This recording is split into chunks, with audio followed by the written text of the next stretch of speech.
Hey, I'm Tanya H. Franklin, and welcome to Tricks My Dog Taught Me, a podcast for lighthearted and occasional deep conversations with family and friends, revolving around my journey as a dog mom to my little guy, Zach the Toy Poodle, which prompted me to self-publish my first book, Shit My Dog Taught Me, where I share some of my insights through poetry and weekly life lessons. In episode 21, we talked about walking proudly, about holding your head high, building self-confidence, and refusing to dim your light. So today, I'm super excited to welcome back a person that I met about 2 years ago, whether he's putting in work at the gym or helping inspire everyone around him to lock in. He moves with a serious presence and discipline. So Eric Butler, full government name. Thank you so much for Right, right. agreeing to join me again. Yes, ma'am. Thanks for having me. I Yes, appreciate you. thank Always a you. Thank pleasure. you. I appreciate that. So today hmm we're putting down the gym weights to deal with a completely different kind of heavy lifting. And though I'm not out there on the dating scene, I have quite a few friends who are. And so I want to talk about not even just so much dating in 2026, but just relationships in general as well, and the concept of love. And the reason I came up with this is the premise from my sonnet that I wrote, and it's titled The Love Show, and it's inspired by Zach and many dogs because of their ability to simply love their pack and their core without all of the games and the smoke and mirrors that sometimes come with human relationships. So, hmm so I'm gonna share it with you and our listeners for some context. The Okay. Love Show. What causes people to be hesitant when showing different types of affection? It's reasonable to be reticent, but it may be perceived as rejection. Not making requests for adulation, some sort of demonstration that you care. View it through the lens of admiration. Authentic feelings are something that's rare. The adage, life is short, this is so true. A major loss if you fail to react, selfishly thinking it's about you. What's the real reason you choose to hold back? Deep emotions, ones you don't care to speak of. Before it's far too late, show all your love. And like I said, that can be in a relationship, but it can be in everyday life where people are resistant to show that side of themselves. And so last time you told me that walking proudly comes from a place of deep self-love and knowing your worth, which is hmm awesome. So while I'm by no means trying to have you carry the load on behalf of all men, I want to get your perspective, a man's perspective on how that confidence translates, whether it's romance, affection, or just navigating love today. So I figured to loosen you up some as a warm up, I would start with some rapid fire questions where you're just like, all right, this is what comes to my mind. And you don't have to offer an explanation, just this is what you think. Is that cool? hmm Okay. Sure. I like when we said, mm-hmm. All Yeah. right. Sneakers or dress shoes on a first date? I see. Yeah. Yeah. This is gonna be difficult because it depends on it depends on the date. Okay. I have more shoes than I have sneakers. So if I Okay. plan the first date, it'll be shoes. Okay. All right. Who should pick the first date location? The guy, the woman, or a mutual decision? I believe before any date is had, it should be mutual. We should talk about things that we both enjoy and come to a common ground so that we both enjoy each other's space and the time, wherever we might go. Okay. All right. What's the ultimate red flag on a dating profile? I don't know if you do online. I know some people do, some people don't. But if you were to see Absolutely a not. dating profile, yeah. Well, what would hmm be a red flag?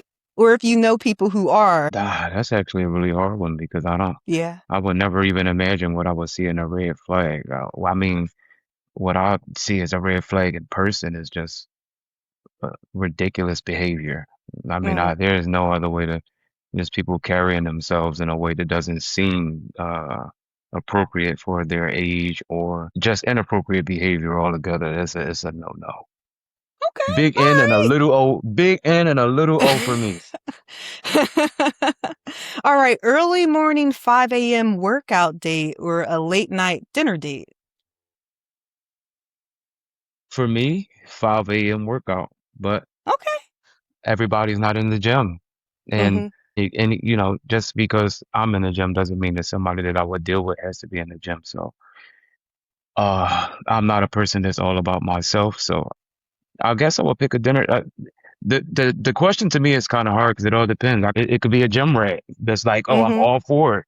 Or it could be a person who's not into the gym and they just like, oh, I'd rather go get something to eat. So Mm-hmm. Mm-hmm. I guess it all So depends on the person. that makes sense. That makes sense. So if you would look at it as a date, would you cook a meal at home or make reservations for a nice restaurant? Definitely make reservations. Yeah. Did you say was this a first date? It could be just a date you already know the person possibly, or it could be. I mean, I would say first date. I would assume. I Okay. mean, I would assume that it would Because not I be was cook a meal at home. that's right. That's where I was going with that. I'm like, I don't think that sends the wrong message. Now I'm the red flag. Um, Mm-hmm. but yeah, right, reservations is fine. Like, I think that sometimes if you get further and deeper in a relationship, sometimes at home meals can be more personal, where it's just you and the person, and the talks is different. There's not distractions around you, and all of you are each other's entertainment versus you going out and you having other distractions. Because even entertainments can be distractions. This person can be trying to tell you something, and oh, hold on, this is a good part. When you home and it's just you and that person, you having conversation. It just sometimes that works better. Yeah, I definitely agree with that. So, what's one song that instantly puts you in a good mood on the way to a date? Uh, I honestly never thought of that. That's hard for me to just. I listen to every single kind of R&B, but I never just be like, oh man, let me put this song on. So I really don't. I don't have one. I'm more so 90s R&B. So it's probably going to be something in that genre. But a specific song, I really don't have one. Okay. That's a thing. People have date songs. You know Oh what? shoot. Well, I would look at it from, and this is just me thinking about when I was younger, and it wasn't even so much a date song. It's a, I'm into this person, and maybe it was a song that was playing or something. And so if I know I'm going to see them, then the song is playing and I'm getting hype for that opportunity to see them again. That's at least that's how I would process it. Where, I Okay. mean, I know some people who, when they're getting washed, like, like people have music for when they clean the house or whatever. I guess there's some people, if they know they're Uh-huh. about to throw it on, then they have certain songs on their list where they're playing Uh-huh. and they know they're about to get themselves together, and it could be for a date or just to go out. I'm guessing. Okay. Yes. Is a second date guaranteed if she notices and compliments your fragrance? So that it's not even No, that you're doing not at it all. for her. Yeah. Yeah, that's not a guarantee. I'm a person who like there's sneakerheads. I collect colognes, and I honestly like everywhere I go, I'm always told that I smell good. So that's not like a super compliment. So I mean, yeah, men tell me I smell good, and I ain't gonna date them. So yeah, that's nah. It'll be appreciated though. I always appreciate a compliment. I'm a very humble person. I always, no matter how many times I hear it, I always say thank you and I appreciate it. That's good. That's That's it. good. It's nice if someone is open to complimenting you in that way, Mhm. where it doesn't even have to be that you expect something in return or that you're going to want to see them again necessarily.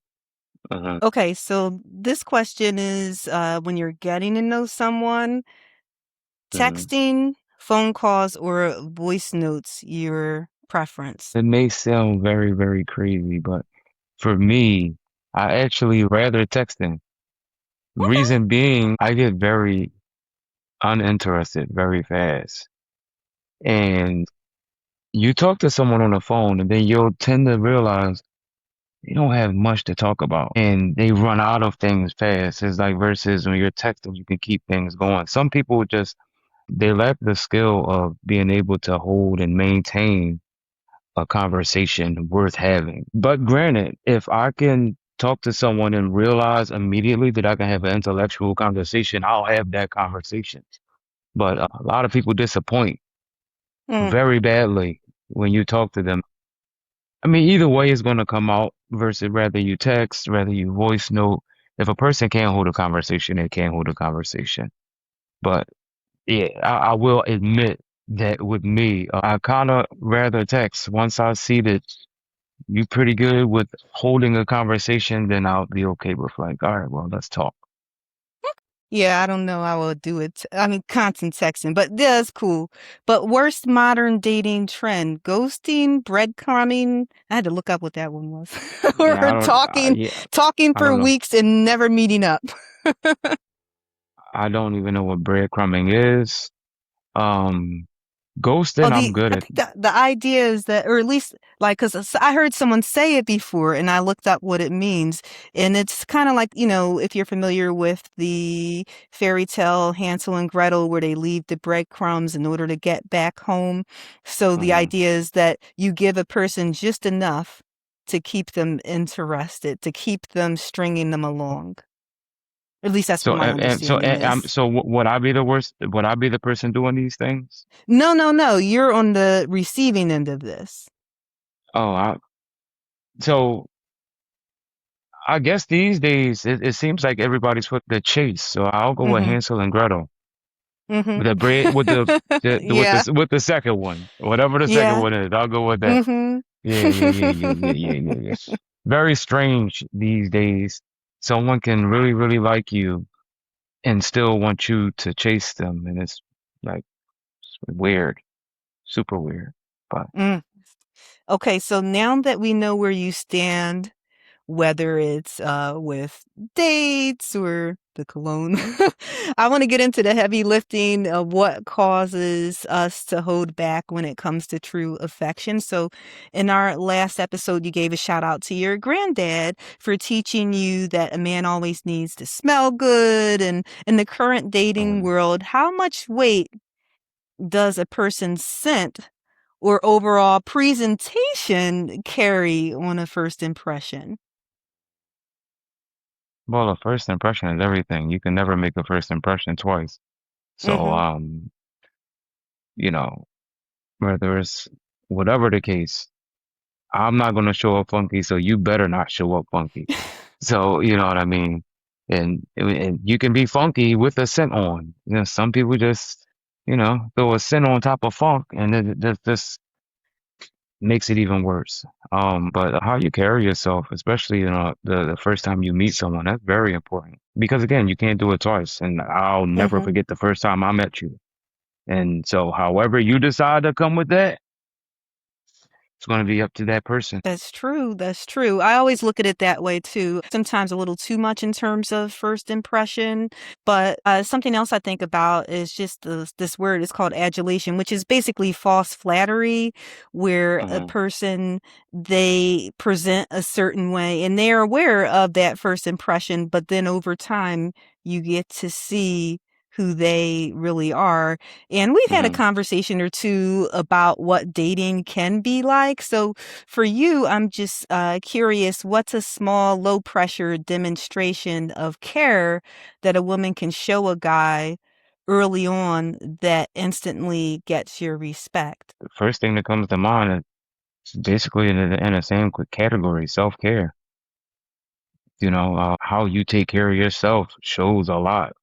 And that's the first thing I noticed. I mean, me personally, I'm not big on caring about like the designers and all of that stuff. That means nothing if your looks crazy, you don't have good skincare, you got all type of stuff going on with your teeth. Is how you take care of yourself. And That's a big thing. And like I said before, although I go to the gym, the person that I'm dealing with doesn't have to be in the gym, but you have to at least care about how you look. You know what I mean? So self-care, huge. Okay. And so I definitely would look at self-care as important because it's a reflection of a type of self-love as well. So Hmm. I'm I'm just wondering what causes people to be hesitant when showing different types of affection. So, according to some of the women that I know dating in 2026, they can feel guarded and they say there's mixed signals, whether it's social media, different apps, and stuff of that nature. So, from your perspective, why do you think some people are just reticent or just hesitant to show that they're genuinely interested in somebody, that they kinda, play games, whether that's coming from the female or the male. Well, that's because in 2026, everybody is playing a game. It's like if you, whichever side, if you show too much that you care, you got to worry about somebody getting played. And me, I don't play that. So I always been the type of person, and I probably walked out on some good opportunities with people, but friends, relationships, any type of relationship, period. If I think that a person thinks wrong, I exit. Not saying that it's Immediately? cool, not saying that it's cool. It's not immediately, but it's like Uh-huh. when people show you who they are, believe them. And I do. I believe them every time. So I never focus or hone in or on digging too deep because when I look at certain situations, if I feel like I wouldn't have treated you that way, I know that I don't deserve to be treated that way. So I'll move right out your way. The games and stuff is weird with adults. That's very, Yeah. very weird. It's people playing games and I like you too, but neither one wants to show it because of they're oh, I don't know if they playing games. I don't know if they playing games. Well, how about you both just take each other serious and see where it goes? But, you know, Yeah. I never got that though. Even when I was dating years ago, the whole playing games thing, I never got that. I mean, not to say that people weren't out there doing it, but I always looked at it hmm as if you're into somebody, then why not just say that you are, or why not just demonstrate that? And then if you're not, then you hmm say, hey, sorry, I'm just, as that, what is that movie? I'm just not into you. So yeah, I'm just yeah, not into you. And you're like, okay. right, I mean, I've said that to people, uh, hmm like I said years ago when I was dating, and if there was someone who I really, really liked, and I would tell them, mind you, I was very shy, but I would still tell hmm them that I liked them or something. And more times than not, they would say, "Oh, you're too nice." Nah, hmm and I'd be like, "Okay," right, but I respect that more than a person who's like, I'm going to go through it. To me, it's a lot of energy, wasted energy. So why? I don't know. But I'm just wondering, like, I talk about in the poem about holding back and how sometimes people hold back and they don't realize it could be perceived as rejection from the person on the other end of that. Have you ever had a situation or experienced one yourself where maybe it was you or someone who you were into and they were holding back? Maybe it was fear, maybe it was something else, and you got the sense that either they perceived you as being uninterested or the reverse of that. I mean, there's been instances where people told me like, oh, well, I got to know you. I've literally had somebody tell me before, okay, so this person in specific, I won't say their name because they follow me on social media, but some people are there's women out here that's literally they're not interested in men that they can't control. Mm. And once they realize they can't control you, then it's just like I'm good. To answer the question, the young lady told me that she thought that I was, in her words, you're too good for me because you got your own stuff going on. You won't need me for anything. Mm. So it shows me that she's used to men that she can control. She's used to men that need her. And she's like, yeah, I don't think that you would even like me because I'm used to being in charge of things. So, uh, that's not necessarily rejection, but at the same time, like she knew, like, yeah, I'm not going to win you over. Mm. I mean, So, I would like, look at that as an opportunity where if you want to grow together with someone, that it's ideal that if they have a little bit more going on than you do, then you can help to motivate hmm each other and level up together as opposed to just saying, oh, well, I don't have any interest in you because I can't control you or you hmm don't need me for anything. And I think sometimes, or at least from my observation in talking to people, they look at it, the need as a monetary need for some people. And that's to me not the case, or at least it shouldn't be, that it should be if the person makes you feel good or positive about yourself, or you're like, wow, they've got me thinking about some things I never thought about in a positive way. At least that's what I would think that, like I said, even with I remember there was this one guy years ago and hmm I liked him, and I told, and it was one of those things where I liked him, but I wasn't of dating age according to my mom. hmm Was I like probably 16? And like I told him, I said, my mom doesn't want me dating, but I like you. And so we would hmm hang out and stuff. And he grew up in this area, this like these projects near, not too far from where I lived at the hmm time. And I never looked at anybody as lumping them all together, meaning that, hey, if you're from here, then you got to be this way. Or, hey, you don't have this going on, so I can't even talk to you. And so I'm like, I hmm wasn't looking at where he was from. I was looking at him as an individual. And I was like, oh, hmm he's a cool guy. And so we'd talk or whatever. And so then somehow my mom found out. And she's like, why are you even talking to that guy? He lives in the projects. And I'm like, he's nice and blah, blah, blah. And so and she found out because one of her girlfriends saw me there, like sitting there talking to the guy.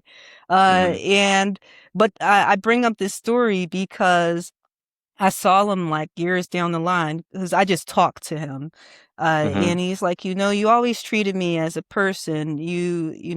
He says, I dated a lot of girls, and a lot of times they look at what you can do for them or where you're from or this and that, and automatically they don't treat you according to your worth. And I said, well, that's how you're supposed to treat people. You treat people according to who they are and hmm who you get to know them to be. And I've seen too often where people, they don't do that. They automatically come in, boom. If you can't do this for me, then I can't be bothered with you.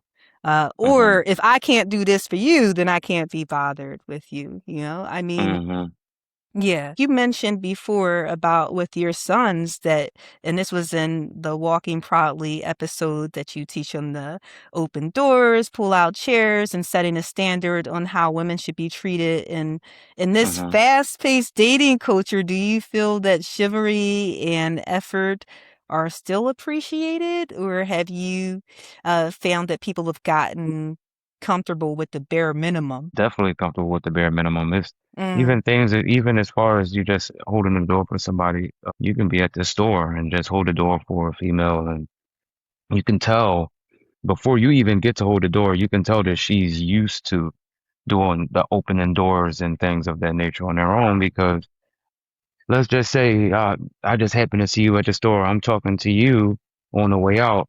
If you grab that door and we're in the middle of us having a conversation, I'm looking like, okay. So she's not used to people opening the door for her because I open the door for females to strangers, and a lot of them, they won't say thank you. They don't look back, and it's not because I want a response, but it's just I told my daughters, even with my sons, if they hold the door open for you, always say thank you.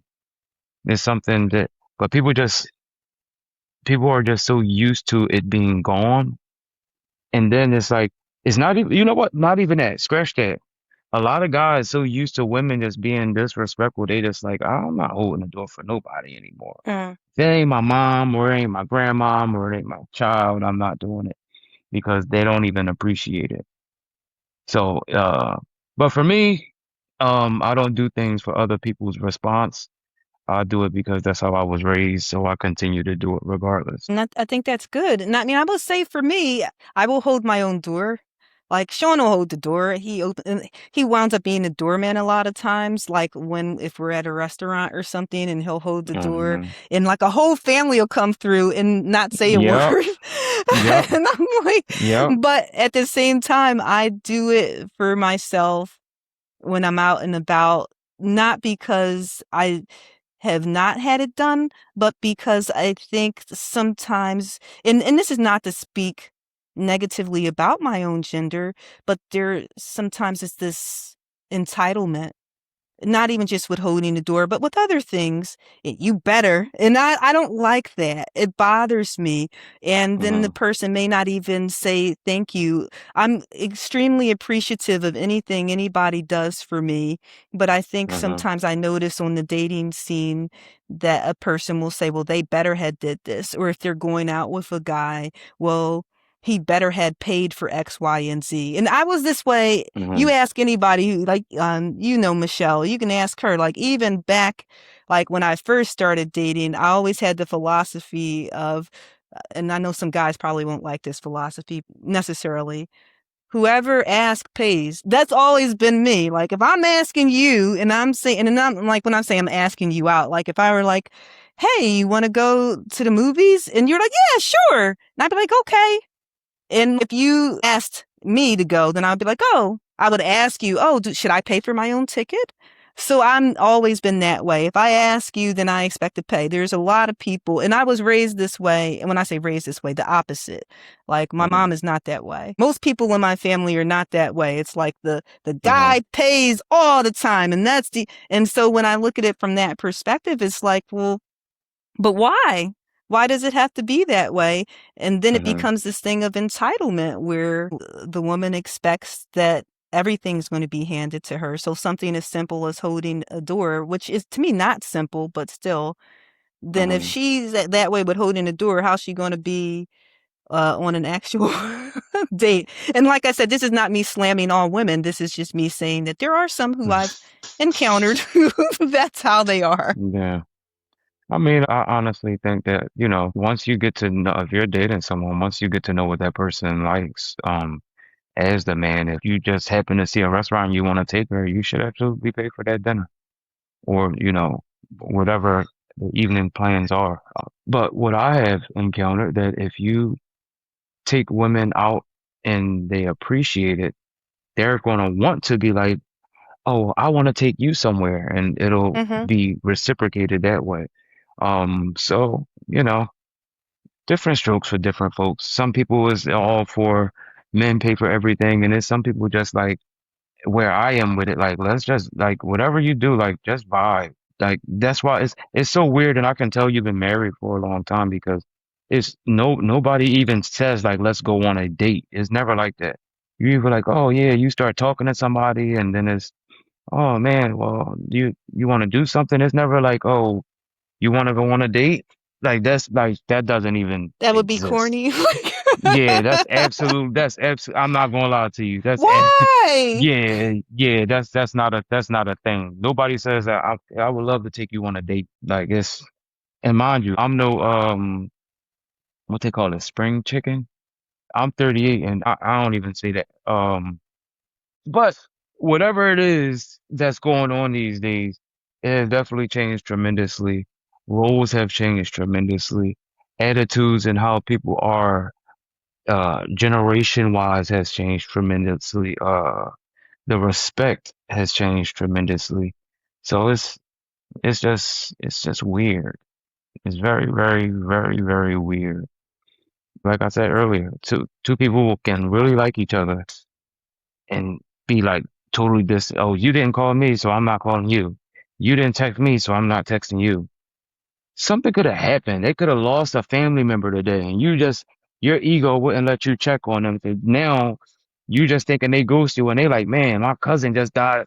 They ain't even check on me to see how I was doing. Forget them. All you had to do was check on them Mhm. or her, and I don't know. strange rangers is what I call folks. Yeah, but I would like to think that everybody's not that way. I mean, I think that, of course, I've been far removed for a while, but still, I think also sometimes when people have been burnt in past relationships, that it may Hmm. be difficult to Hmm. not play the game, so to speak. So, like Hmm. for a guy, if he's been in that position where he's like, okay, this happened in a past relationship, and I'm trying to still navigate the dating scene. How does he go about dropping his guard or actually showing love even with those past issues? That's kind of hard for me to speak on, but Yeah, with being a person that don't have past issues. that's I just good. think, I just think that a lot of the times with me, if something goes wrong, it just faded out. I don't have any beef with anyone or whatever the situation is. I'm always open to communication. So nobody's ever left in the dark with anything. I'm very verbal and I make sure that I explain my actions. It will never just be like a ghost. It'll just be like, so, you know, I have exes that I'm actually very, very cool with. And they know that I was a good person and they may have been a good person, but sometimes things just don't go the way things you initially plan it. And sometimes it's just how the cookie crumbles, unfortunately. Hmm. But I can't speak for people because I mean, granted, I don't have like anyone to where I'm like, oh my God, I can't stand her. Like it's never been that. It's just like, Hmm. yeah, listen, this is not gonna work. This is the reason. Whether it's me, whether it's you, this is the reason. And I don't want to waste your time. I don't want to waste my time. However it may go, that's just what it is. But I would imagine that anybody with, that felt like they've been burnt before or anything like that, it has to be traumatizing to go into a new relationship with that and carrying that, you playing double dutch and with your feelings like, oh, I don't want to go through that again. So I would imagine that's tough, but that's not something that Hmm. I really had to deal with. That's good. That's good. At least for me, it often depends on if I'm communicating. This is part of what you said is you explain how you feel. This is where I am. And I remember, and it's crazy because I still remember and Quinn probably can quote my stories that I share about my first Hmm. real boyfriend. And we were together for like 3.5 years. And this is right when I graduated high school, like going into college. And I Hmm. remember saying to him when I felt like things were off, and I said, if you want to be friends, we can be friends. And he's like, no, no, he always called me T. No, T, no, I don't want that. And I said, well, if I find out otherwise down the line, that's going to, really break my heart. So I would rather if you want to be friends, tell me what's going on. So long story short, like he's cheating on me with this girl. He winds up getting her pregnant. Like all this stuff happens. And I remember I got him Mm. a job at my job. And so it was like drama Wow. because everyone's like, yo, I hurt. And I mean, I will say, in having some self-esteem issues, then, Hmm. would spend like, I mean, I'm in college, but I'm spending like a lot of my money. Like, oh, I'm gonna get you that's like, I used to wear like, all I used to wear was like polo and fatigue stuff and all that. And I, like, yo, I got you this Ralph Lauren, whatever. Some Hmm. girls wearing the jacket I bought, and I'm like, I'm not drama. And so I just went down and I looked. And I remember because Michelle and I worked together. She's like, oh my God, Tanya, that girl's wearing the jacket. I'm like, yeah. And I didn't say anything, Wow. but I was so heartbroken. And I remember saying to him, why couldn't you just say what was going on? And I remember people would Hmm. say, oh, I would have did this, I would have did that. I'm like, what? He's an individual. And even at that point, I looked at myself and I said, well, we're both still young. I was upset, but we're both still young and he wasn't there yet. And I had to, I mean, I don't respect his choice not to say anything, but at the Hmm. same time, I think as we get older, and people are, that's why I'm surprised, like when you and people I know who are saying that people are out there playing games. I'm like, I never was into playing games. I've never been into that. But I'm like, Hmm. okay, your late teens, your 20s, maybe early 30s. But after that, I would be like, who's got time? You don't know how much time you got left to be playing games. So, Right. Because I mean, yeah. as a teenager, I mean, you go through things with little go girlfriends and things like that. But that was never nothing that I carried into my adulthood. And I understand that the differences. I moved out my mom's house when I was 18. Those relationships I had from the time I had my own place at 18, even from the time 16 and 17 were different. It goes from having to sneak somebody in here, and then it's like I always dealt with older women. Funny enough, the only women that weren't were the mother of my children.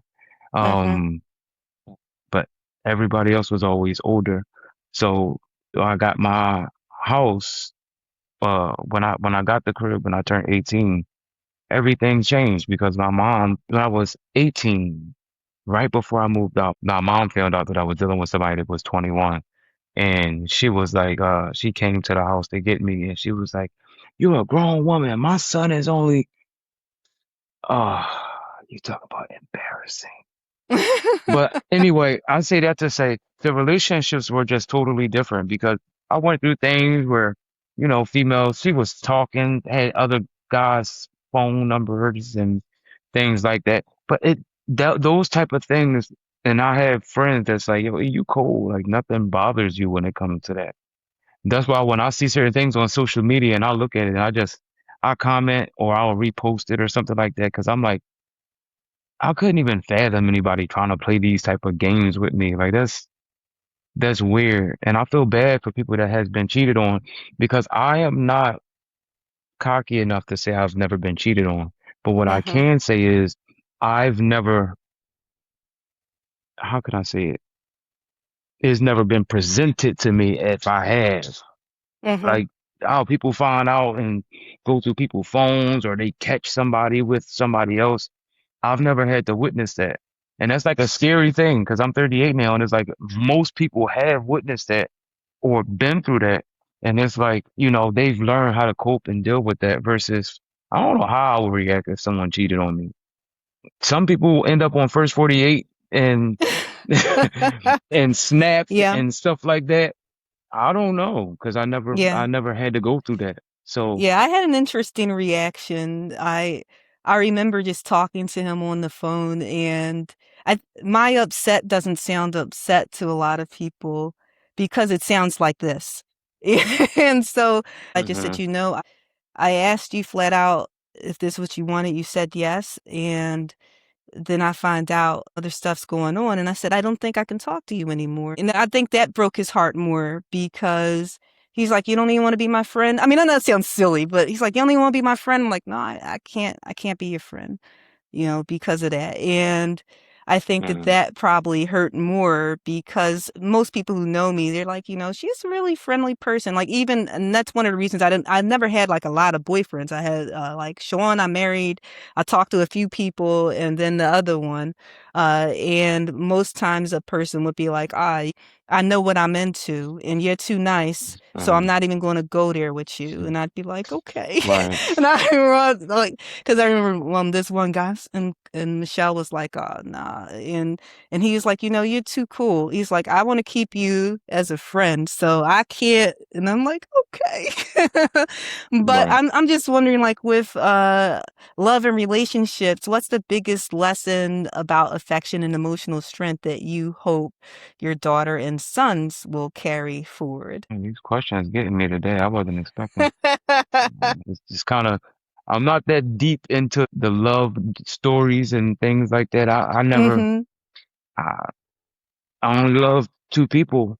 For real, I've been in relationships, but I love two people, and that's all I had Mm-hmm. children by. But as far as my daughter, I always tell her to have self-respect before anything else, and make sure to respect yourself first, so that others will respect you. The lessons that she learns and the way that I carry myself should reflect the type of things that she should want or expect. Her dad has to get up and go to work. Her dad has to protect and provide.